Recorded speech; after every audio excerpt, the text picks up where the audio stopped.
चोरी के एक मुकदमे में जज ने मालकिन से कहा, पूरा पूरा वाकया सुनाओ। मोहतरमा, रात का अंधेरा था, बिजली नहीं थी। रात का 1-1:30 बज रहा होगा। मेरी आंख खुली। मैंने महसूस किया कि कोई मेरे कमरे में दाखिल हुआ और अलमारी की तरफ गया।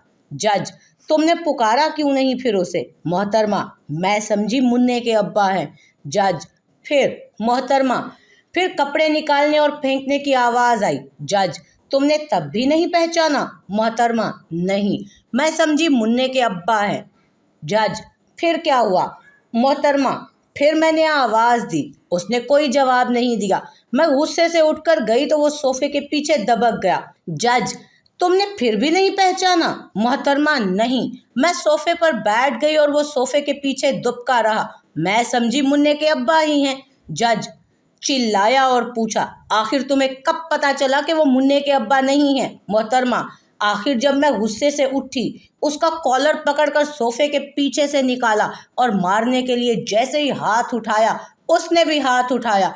मैं समझ गई, ये मुन्ने का अब्बा नहीं हो सकता।